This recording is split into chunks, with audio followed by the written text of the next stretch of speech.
يا إله العالمين يا موتي الركيسة أمرادك يا بيتك كدا كونا دكيسة أمان جيرا دنبيكو بيتي دنيا كيسة يا الله انسن جالة داسيتو Judge Kesenu kam.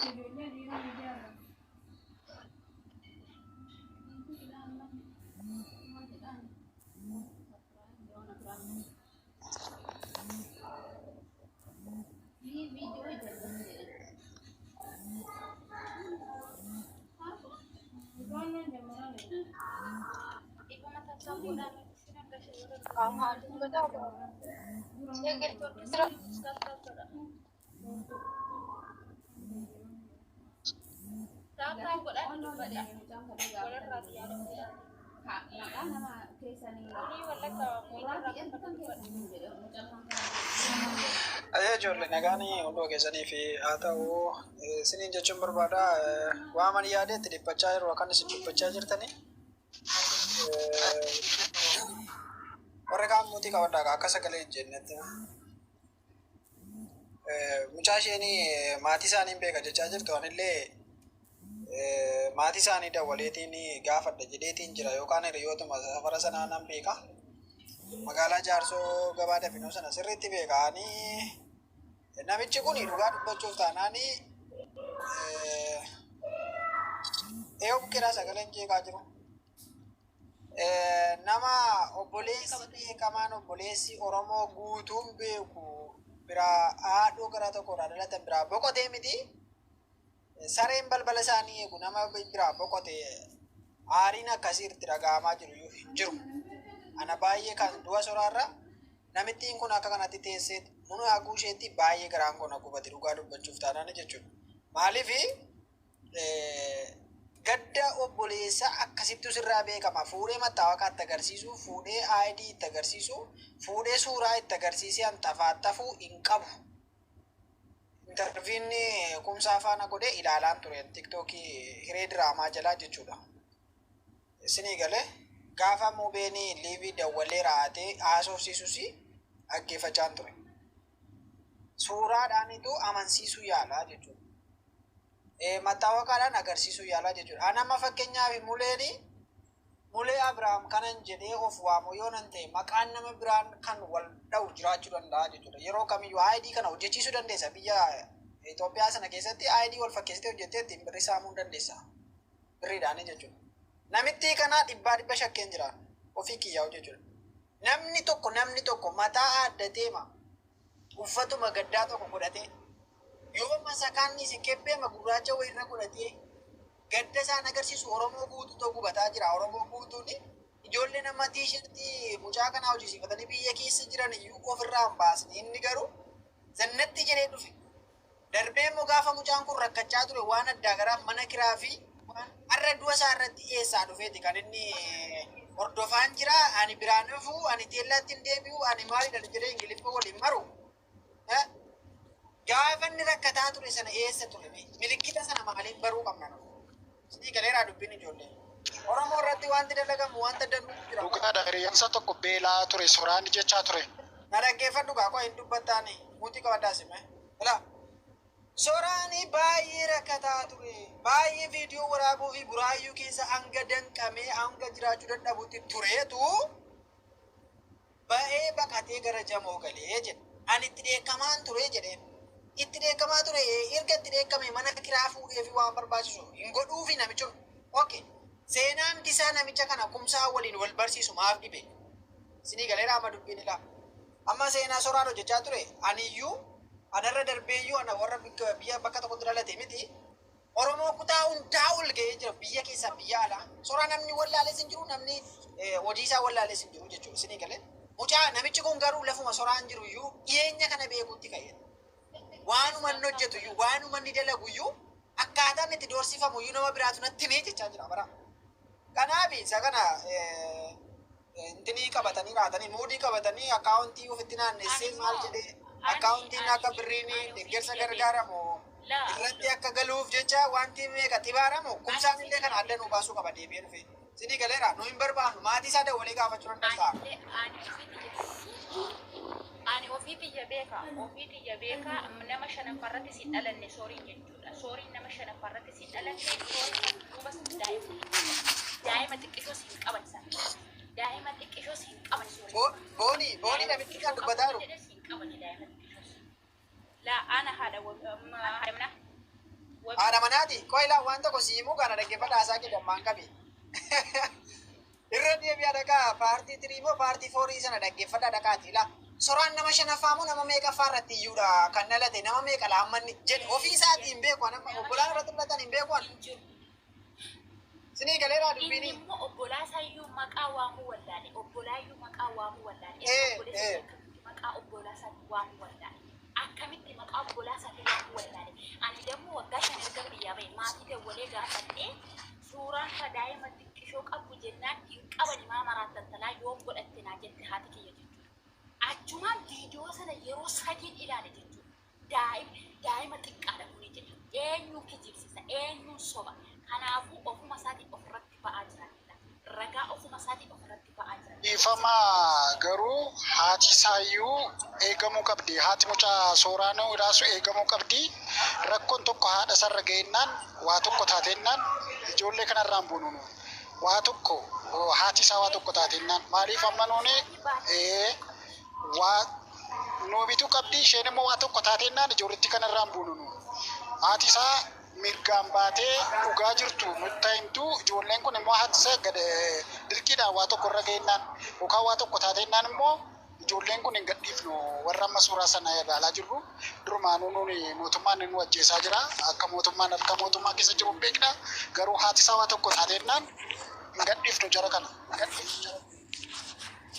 akka mooltani nagaadha. Galata waaqayyo nagaa keenya. Waan gaarii haasaa jirtanii namichi kun dhugaa dubbachuudhaa fi fedha obboleessa isaallee haa ta'u fedha halagaallee haa ta'u ani waan illee beeku hin qabu.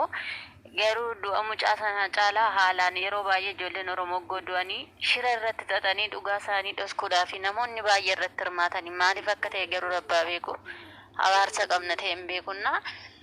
Ani obboleessuma isaayyuu too ta'ee mucaan kun waraanamee akka du'e maaliif dabdaabbee tokko eenyu fa'i maqaa isaaniillee miidiyaa irratti sibsuu baadhaan kabbeen faa gizee gadhiisanii feebee irratti meesajii keessaan illee barreeffamee fi yeroo isaan dubbisan maal jedhama achirratti mucaan kun kan waraaname caammaa dabdaabbee kanas gaachuma irratti dubbisee dhugaas ta'ee waan hin beekullee hin qabu.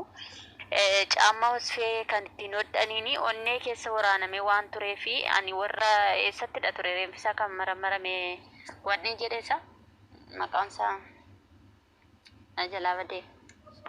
Paawuloosittidha Paawuloositti maramara. Paawuloositti warra maramare keessaa ani nama tokko jedhee meseenjeraan barreesseef jechuudha. Isaan keessaa ani nama tokkodha. Mucaan kan waraaname caammaa wasfeetiin waraaname. Kan waraaname immoo onnee gubbaarra dhaannaa. Dhiigni isaa keessatti dhiige waan ta'eef dhiigni isaa alatti hin baane. Kanaaf lubbuun isaa dafee darbuu danda'e jedhee wanni kana barreesseef jira. Namoonni akka kiyyaa arguun ooltanis jedhee yaada warri nagarrellee jiraattan. Inni garuu maal jedhee mucaan kun waan tokkoon isaan tuqamne kan dhidhii ta'e adda isaa gubbaarraa maal ta'e jennaan lakki dhiiga achii fudhanne jedhanii naan jedhanii doktoroonni.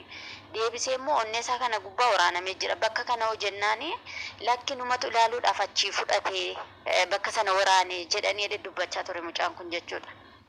Maaliif dhiigni nama akkatti dhokata? Nama akkasii kana maaliif namnumti Oromoo gataane sabni tokko beekaan keenya tokko mucaan kun ganaa lafa ol kaadha nama borii biyya sanaaf abdatamudha. Waan kana hundi keenya callisnee ilaaluu hin qabnu sagalee tokko taane namicha kana balaaleffachuudha qabna inni gaafatamuu qaba mataa isaatiin jechuudha. Kan dhugaa nama akkasitti wal gargaaranii afaan keessa wal qabanii cuqqaalaa jiran kana. Dhugaa keeti booni waan ati amma jette kana sin deggera beektaa alaana dhagaa hartu miti hundi keessaan. Kan du'e soraanii utuu dhiqatuu shaaworii keessatti ibsaa laaxamaa qabatee isaa laatu malee rabbiin nama ibsaan qabate dhiiga miti ijoollee dhiiga miti foon diimaa keessatti argitan akka wanti itti addaatan foonni namaa jechuudha. Yoo du'ee ka'e namni dhiigan ba'a mee kana mee adda baasaa ijoollee. Please adda nuu baasaa maal amma mucaa wala deemaa akkasitti qaroo Oromoo kan ta'e dhabnee maaliif hin naamame namni du'e dhiigan qabu ijoollee baraasin.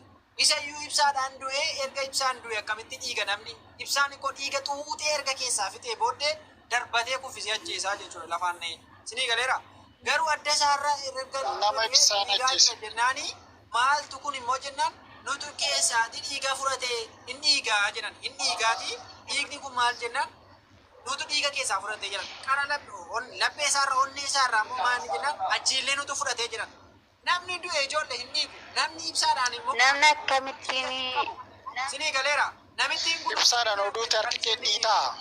Harkaan hoo qabatte harki kee dhiitaa. sinii galeera Namni ibsaan qabate tokko arginee beekna nuun harki kee harkaan hoo qabatte duute harki kee dhiitaa bakkuma sanarratti harki kee dhiitee hafa hoo miilla keetiin itti buutee miilli kee dhiitee hafa bakka dhiiga kee waan gogsuuf achuma irratti harki keessa yoo ta'e harka kee harkaan qabate yoo jedhan ta'es harka kee dhiitaa fuulli kee xiqqoon dhiitaa bakka kana booda namni ibsaan qabate tokko akkana keessatti immoo mana shaaworii keessatti akkamitti hoteelli tokko jedha. Hoteelli sun immoo akka ilaalcha koottanii kaameeraa wayii qabatamee ilaalaa warra achitti dhiyoo jirtanii nama eenyu hojii galee ilaalaa miidhuma illee sana sikuritii nagaruu eenyuun gaafannaa mootummaa kan godha kaameeraa naannoo sanadha hubachuun kana gaariidha. Hoteela adda addaa magaalaa keessatti kaameeraa warri qaban jiru balbala irratti. Kanas hubachuun takka gaariidha. Kaameeraa sanaan gara fuulduraatti illee dhugaa argameef kaameraan jechuudha. Kaameraan Itoophiyaa keessa masaraa mootummaa rakkiidoo maleessa kaameraan hin jiru. Achiyyuu jira isaan beekuun warra guchulloota ta'e maleessa sii galee mana hoteela ijoolleen keenya keessatti kolaafamaa jirtu keessa kaameraa kaa'aniitu namni keessatti arge dhugaa mucaa kana dhoksuuf jecha waan isaan hin godhin hin jiru. Namitti kana iyyuu shakkeen jira. Sii galee sanii fi namitti kennaa ol seentu hoteela gurguddaa yoo ta'e hoteela gurguddaa kaameraan jira jedheeni magaalaa keessa amma akka jirutti facaaseera kaameraa karaa irratti karaa gurguddaa irratti kaameraan jira. Kanaaf jedhe tokko irratti kaameraa warri kaameraa isaa hin beeku kaameraadhaanis wanti nama ajjeesanii raatanii dhaqanii namatti waamaniif hin jiru. Mucaa kana harka namaa ajjeese jaallattan jibbitan.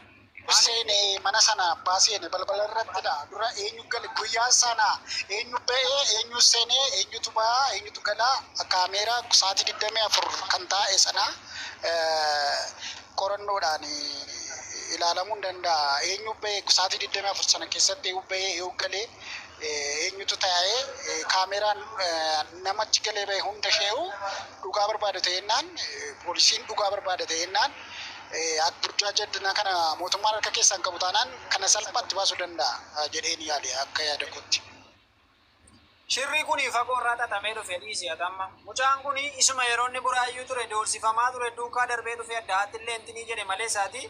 Darbee jechuudha darbee namni jalqaba mucaa kana reeffa isaa bira ga'e erga inni ajjeesanii ka'anii wanta irraa balleeffamuu qabu balleessanii raataniiti kan isaan itti nama fidan. Isinii galee mucaan sa'aatii 4 keessa kan du'echaa jiran. Sa'aatii 7 keessa hospitaala Paawuloosii keessanii jiran halkan.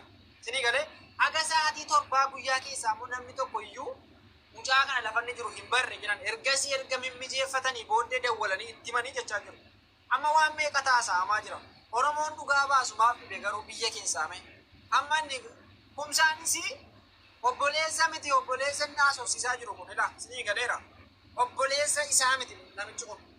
Maaliif jennaan fiizikaalli isaa istaayilii namicha kanaa soraa wajjin waluma hin argan.